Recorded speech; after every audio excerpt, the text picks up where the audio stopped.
Yuk kita mulai ceritanya dari era kemerdekaan Indonesia di tahun 1945 sampai 1946, saat negara Indonesia masih bayi. Saat itu fondasi kenegaraan kita banyak yang belum tertata rapi, terus juga masih bergantung nih sama sistem yang ditinggalin sama Jepang dan juga Belanda, salah satunya dalam hal mata uang. Bayangin aja deh, waktu awal-awal merdeka, ada beberapa mata uang yang berlaku sebagai alat tukar di Indonesia. Misalnya itu adalah mata uang pendudukan Jepang dan juga mata uang peninggalan pemerintahan Hindia Belanda. Nah, banyaknya mata uang yang beda-beda gitu, bikin perdagangan masyarakat jadi membingungkan, dan situasi ekonominya juga jadi susah dianalisis secara akurat. Masyarakat tuh bingung gitu.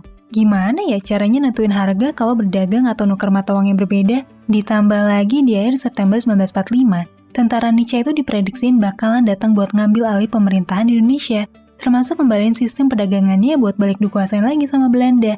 Artinya, walaupun saat itu tuh Indonesia udah diproklamesin merdeka, tapi kedaulatan Indonesia belum punya identitas yang kuat. Soalnya proses perdagangan sehari-hari aja tuh masih pakai mata uang warisan dari era kolonial.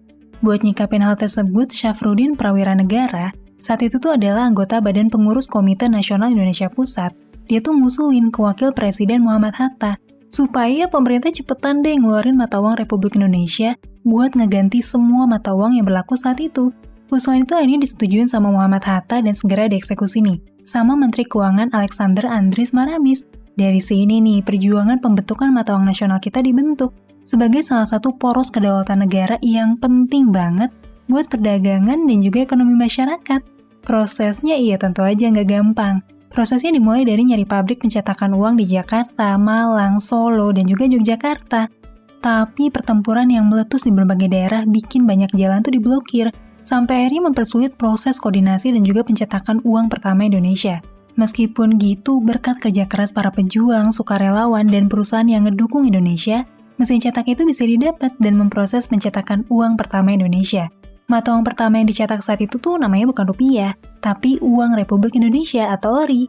ORI yang baru desain itu punya emisi 1 sen, 5 sen, 10 sen, setengah rupiah, 1 rupiah, 5 rupiah, 10 rupiah, dan juga 100 rupiah. Nah, jangan dibayangin penggunaan ORI bisa diadaptasi langsung sekejap sama masyarakat ya.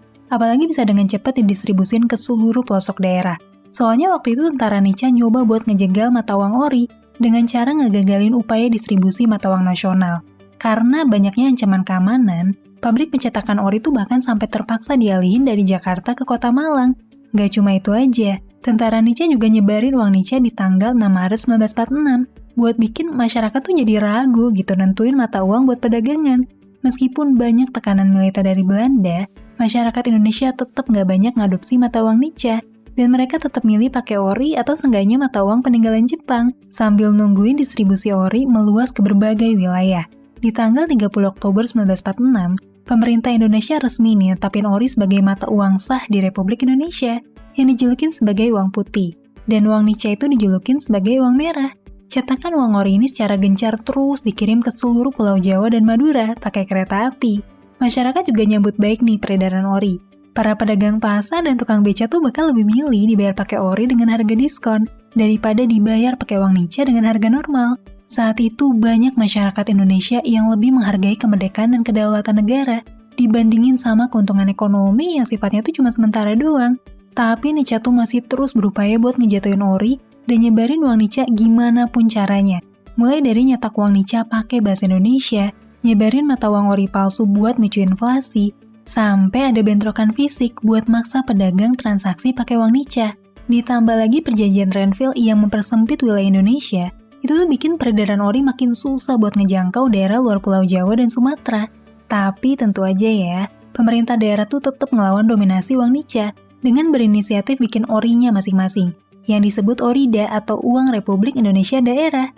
Persaingan ORI dan uang Nietzsche tuh terus berlangsung, sampai akhirnya Bung Hatta menangin kedaulatan negara Indonesia lewat konferensi meja bundar yang ditandatangani di 27 Desember 1949. Akhirnya tepat tanggal 1 Januari 1950, ORI dan uang Nietzsche tuh mulai ditarik nih dari peredaran. Terus digantiin sama uang RIS atau Uang Republik Indonesia Serikat yang satuannya itu dikasih nama rupiah. Pertanggal 1 Mei 1950, ORI udah bukan alat pembayaran yang sah dan masa penukaran uangnya dibatasin sampai tanggal 21 Juni 1950. Tapi ternyata format negara serikat ini bikin konstitusi negara jadi ada dua. yaitu RIS dan juga UUD 1945. Akhirnya DPR dan Senat mutusin nih pemerintahan tuh beralih jadi negara kesatuan di 17 Agustus 1950 dengan nama NKRI, di mana mata uang resmi negara kita jadi rupiah sampai dengan sekarang. Nah, itulah latar belakang sejarah terbentuknya mata uang kita. Ternyata penetapan rupiah sebagai mata uang nasional tuh punya sejarah perjuangan yang panjang banget dalam ngebentuk identitas negara kita. Di balik pembentukan mata uang negara kita, ada sebuah semangat buat nggak ngegantungin perekonomian dan pedagang kita pakai identitas negara asing. Di balik itu ada semangat kesatuan juga buat punya konstitusi negara yang berdaulat. Sampainya sekarang kita bisa punya sistem moneter dan ekonomi yang sepenuhnya merdeka. Hal ini juga beriringan sama pembentukan Bank Sentral negara kita. Awalnya Bank Sentral Indonesia tuh namanya masih DIA-Fascia Bank, yang sebetulnya adalah bank swasta yang mayoritas kepemilikannya dikuasain sama Belanda. Artinya semua kebijakan moneter kita saat itu masih harus dikonsultasin ke para pejabat Belanda.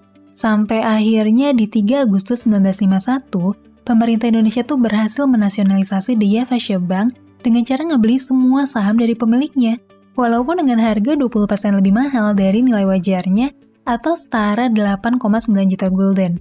Hasilnya kita bisa ngakuisisi 99,4% saham DIA-Fascia Bank di tanggal 15 Desember 1951, dan DIA-Fascia Bank resmi jadi Bank Indonesia di tahun 1953. Dengan punya mata uang dan bank sentral sendiri, akhirnya Indonesia jadi negara yang berdaulat secara ekonomi dan juga moneter. Jadinya perdagangan kita nggak perlu lagi tuh tersandra sama persetujuan negara lain. Oke, mungkin di antara kamu ada yang mikir, kalau iya udah sewajarnya lah sebuah negara itu punya mata uangnya sendiri. Sebetulnya nggak juga loh. Nggak semua negara itu benar-benar merdeka secara ekonomi karena perdagangannya pakai mata uang negara lain atau ikut mata uang bersama yang saling terikat di beberapa negara.